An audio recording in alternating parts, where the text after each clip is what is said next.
and it was he worked in this big, big building that was it's all concrete, no windows. And I think it was called Shape. And he was a technician. And we lived over there for 3.5 years. So I got to meet a lot of people going up and down the Champs-Elysees. Is that where you met them, though, on the Champs-Elysees? Yes, yes. Coming out of these little tiny bars on the Champs-Elysees back then. And that's the first time I saw the Beatles. They got out of they were in front of me in a big limousine. And to me, that didn't matter to me at all, you know, because I was just a kid. But when they got out of it, I looked at them and I said, I think I knew them. And so I said, hi, and Paul walks over. That's my favorite one anyway. Paul walked over and says, hey, little girl, what are you doing over here? I said, I'm married. He's right here. He goes, okay. But I mean, it's like you say, you never know who you're going to meet. Yeah. Yeah. Yeah, it's interesting over the years playing in various bands. I've always played with groups that did their own songs. I never played in like wedding bands and things like that. That's fine if people want to do that. I always approach music as wanting to play with people who wrote their own songs and had their own band, their own sound. That's what I've always tried to do. So, would you like to do this as a part of your life too? Or I guess you are incorporating it in your life right now. What, play music? Yeah, play music. Oh yeah, I still do that. You still do that too? In fact, the guy I'm playing with in Tacoma Park, our CD and band and he and at the Washington Area Music Awards last year won 5 Whammy Awards. Wonderful. I mean, that's a local thing, but you know, that's not the Grammys, you know. Of far course, cry but from it is to him. Oh yeah, to everybody. It's very. Yeah. It's just nice that they honor people because there are a lot of great musicians in DC, incredible musicians that I really look up to. He's Have you one heard of of a Chuck Brown? Oh yeah, yeah. I've met Chuck Brown a couple times. Did you really? Because he just had a street named after him, the Chuck Brown Street. Something. Really? Yeah, it's in DC, and I was amazed at him. I spoke to his agent a couple of times. He goes, he's what, 70s, 80s? I don't know. I think he's around 70, something like that. And I thought, he's a real cool guy. When I met him, he was really, really sweet How gentleman. long ago has that been? Well, a friend of mine used to run a recording studio out here in Landover, and I walked in there one day, and we all had a bunch of mutual friends who would record there and stuff, and he used to work with EU and Chuck Brown a lot, and so I walked in there one day, and he was there. And he introduced me, and he's just, and we were sitting around talking and stuff. I wasn't really talking to him. I was just kind of there while they were talking, but sometimes I'd interject things. But he just seemed like a very sweet guy, very nice guy. Because Christmas was not this year, but the year before, he was going to come here on my show on the 15th, but something happened. I had seen him on Channel 9 and had watched what he was talking about, and then they gave his agent's name, and I called his agent. He goes, sure, Angie, you can come on. We had it all set, but something happened. I don't remember. I didn't get him on. But I'm going to try again because he seems to care about children. Yeah. And being that's my passion as well as children. You know, the kids are really first persons. So let's get back to what you do now. Okay. You're really enlightening. You're a good speaker. I like that. Oh, thank you. And you're friendly. Tell your wife don't to get upset over this. I haven't bitten anybody today, so. I haven't bitten anybody today. Okay.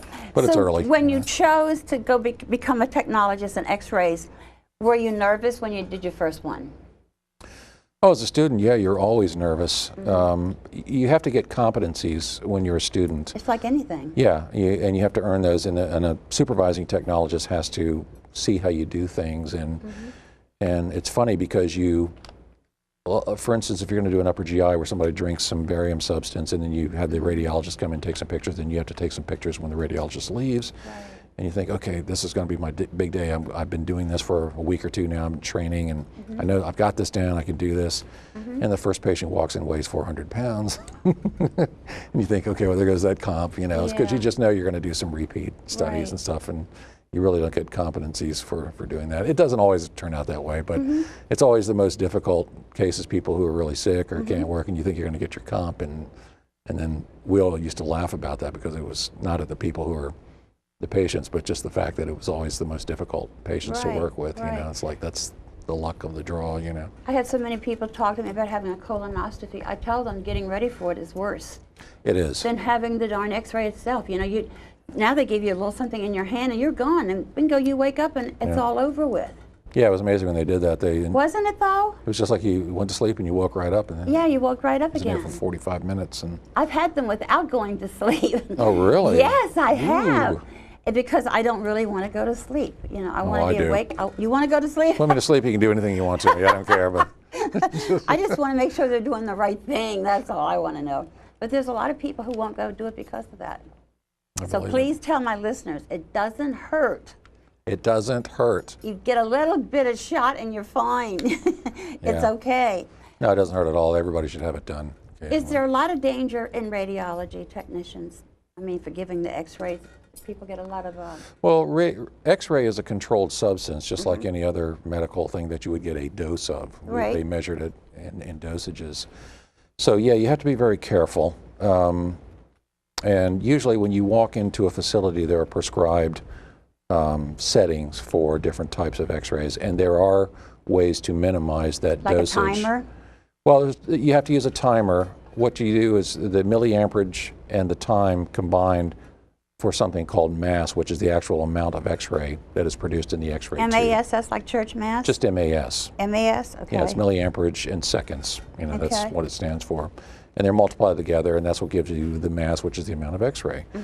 Well, there are ways to reduce the amount of mass to get the same density on an X-ray by lowering the mass and raising the kilovoltage, which gives the X-rays their energy.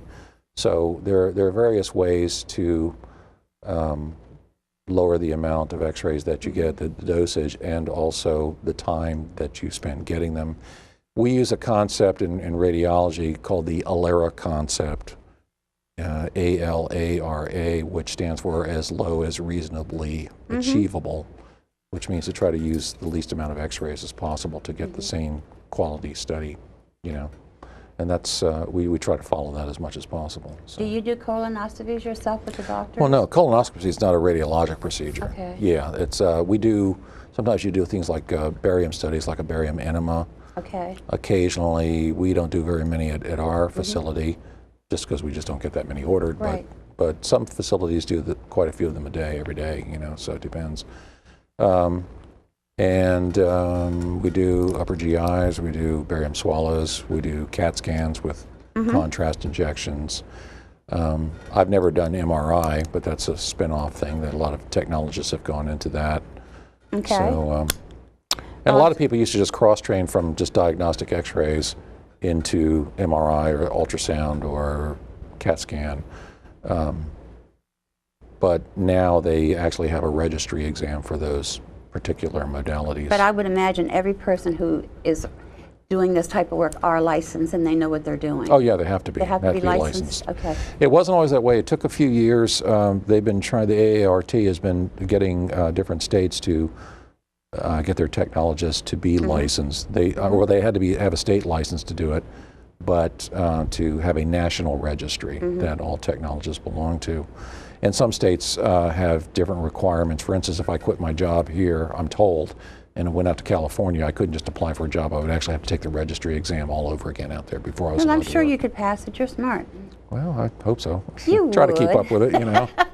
Do they do mammograms over where you are? Yes, they do. They do mammography over there? Yep, mammography, CAT scan, diagnostic X-ray, DEXA scan, which is bone density, and nuclear medicine. The only thing we don't do at our office is MRI, magnetic MRI? resonance. Yeah. I think the one thing that caught my eye coming into your office, it's clean.